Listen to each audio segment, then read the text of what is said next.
Today, we're working on our finances, and I want to take you through some of the steps I take to help me keep my finances on track. So one of the things I do is definitely monthly, my husband and I have a financial meeting where we kind of plan out our monthly expenses and figure all of that out. But one of the things that I've learned is I also need a weekly time to look at my finances. And so for me, I have to make it feel a little like an experience, like an occasion, or else I won't do it. So I want to take you through a couple of things I do to create my dream money experience. So it starts first with the atmosphere. That's so important for me. I have my candle.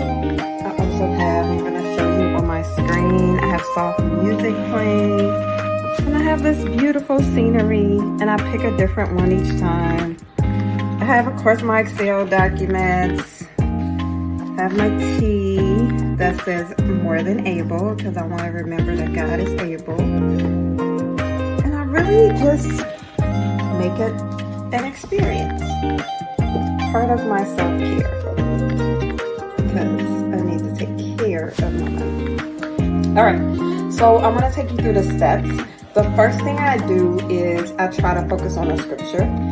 And so the scripture that I'm focusing on today is Psalms 90:17. And it says that the Lord's favor is upon me and that he establishes the work of my hand. And so I usually take a few moments just to thank God for his word and really focus on that.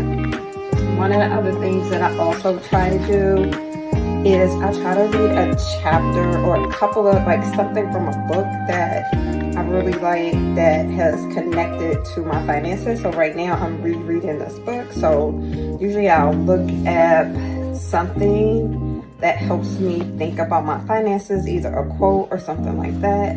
If you have not read this book, great book.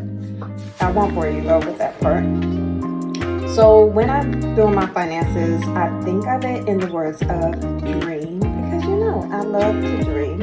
And so the first thing I do is try to define my goals for the week. So for me, during this upcoming week, I get paid in 2 days. So my goals for this week is to first make sure that I stayed within budget. To second, be able to invest some extra money from what I had left over, from what I saved. And third, for me, it's time to pay my daughter's college bill. So that is another goal, make sure that that gets off on time. All right, the next thing I want to do is just review my finances. And I have recommended this not because I get paid any money to recommend this, but Rocket Money, baby, that has saved me so much. Like, I will show you, you can't see the amounts, but one, it reminds me of like, hey, I get paid in 2 days. It lets me know how much I'm spending out of each account.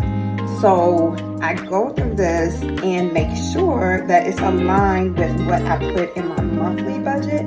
And if it's not, which sometimes it's not, then I adjust my monthly budget to make sure that I'm not overspending. So for example, in food and groceries, we have $400 every 2 weeks for our groceries. And one of the things, I lied, $400 every week. There is 4 of us. 3 of us when Joy isn't here.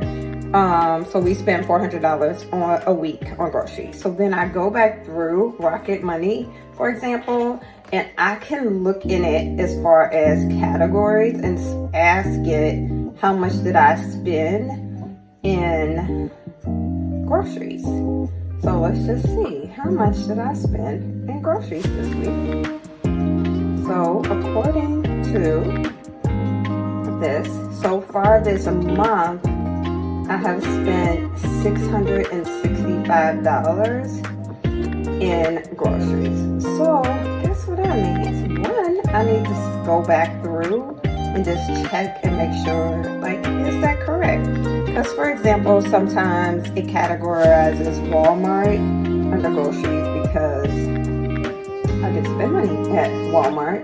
But sometimes at Walmart, I might buy other things. So I have to kind of adjust that and make sure, like, did I really spend $600 over the last 2 weeks? Or were there some other things in that? Because if I spend $600 and I only have $400, I have to cut $200 somewhere else that I can't spend on. So I spent some time doing that and reviewing that. Hopefully we didn't spend $600. And then I evaluate my spending. So one, I don't like spend a lot of time feeling like, oh, Amor, this is bad. You spent too much money in this area. I've learned that most of the time when I'm spending money, either I really am spending on something I really need, or I'm not tracking. So I try to learn from that rather than feeling shame about it. And I try to create a new system to fix that. So after reviewing my spending and seeing, like, okay, if I spent an extra $200, where else can I take that? Because I have a monthly document, and that has like what we're supposed to spend each month. I compare that to what Rocket says, make adjustments, and then I adjust the budget. So for example, if I was to put here groceries, $665 since the beginning of the month. One, if this would be for a week and a half so far, because today is January 12th. So January 14th would be 2 weeks. So really, when I think about it that way, I'm not really over, as long as today, which my husband is out grocery shopping right now, he doesn't go over that amount. And if not, then we're on track.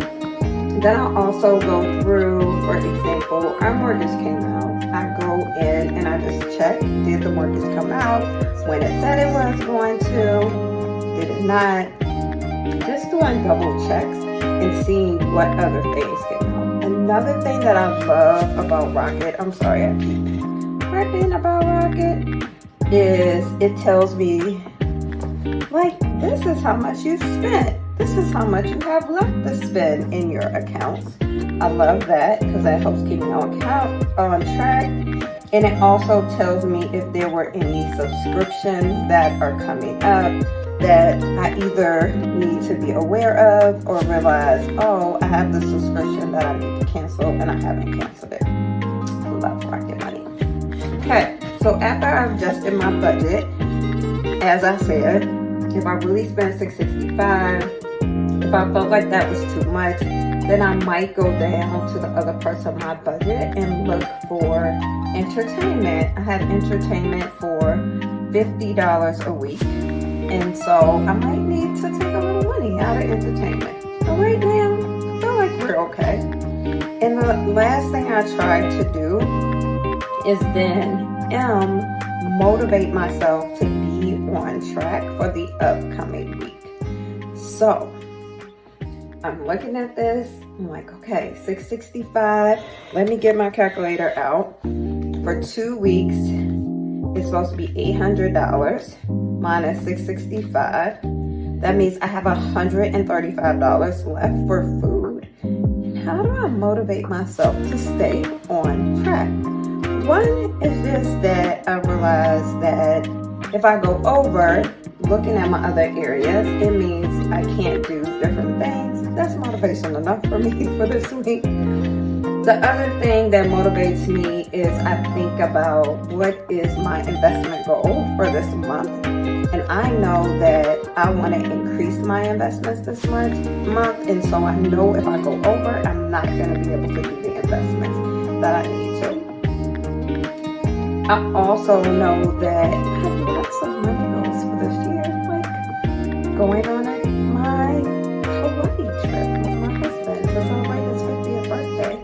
So a lot of times I have a document in our budget that lists our financial goals, and I love to review those at the end of reflecting on my budget for this week and looking towards the week before. As I said, I try to make this a really peaceful time, a really quiet time by playing music, having my tea, and focusing on my goals ahead rather than focusing on lack. Also knowing that there's times where the money doesn't quite add up the way I want to, but that doesn't mean that that's the way it will always be. As long as we're really taking the steps to create a budget, to review our budget, and to set a spending plan for the next week, we